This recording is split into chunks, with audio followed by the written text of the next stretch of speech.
这万代能把成影色做成涂装也是很牛逼的。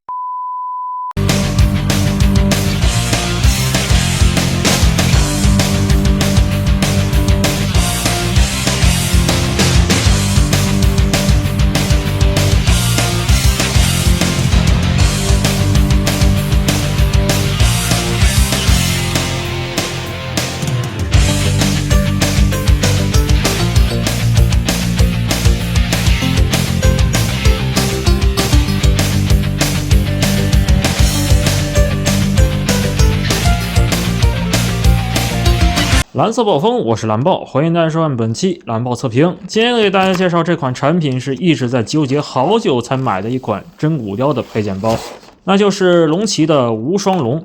原因呢也是非常的简单，因为在这之前市面上有这款 DK 家的无双龙，但毕竟考虑这是万代正版的配件包，怎么地也得入上一套吧。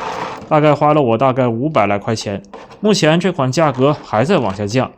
这款龙到底做的有多差？那我们今天马上来一看究竟吧。首先主体方面，我们可以比较一下 DK 的无双龙还有 FRS 的无双龙。外观很明显的点是，只有 DK 家的是有金属漆的上色，而 FRS 由于是拼装模型的原因，所以是成型色，而骨雕的话呢是涂装涂成这个样子。仔细看的话才明白哦，原来上面只是上了一层珠光漆，能把涂装涂成类似成型色，恐怕这只有万代才能做到吧。当然这两条龙比例是一致的，而最长的这条是比较偏大的 FRS。 之后呢，3款龙头可以进行比较一下，我们会发现这次的龙头啊是重新开模的。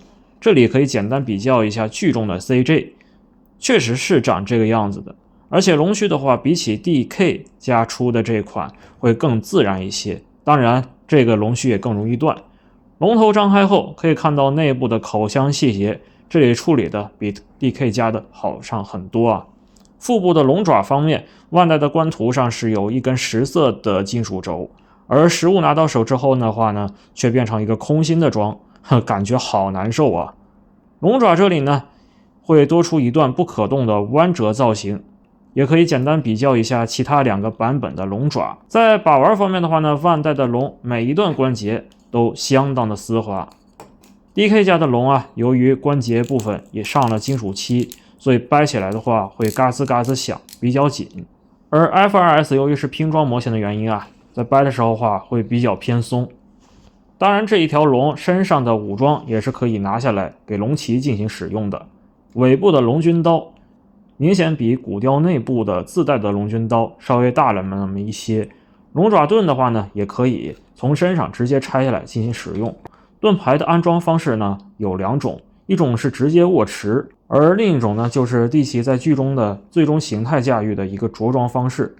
这些呢都是需要替换盾牌后面的一个连接件。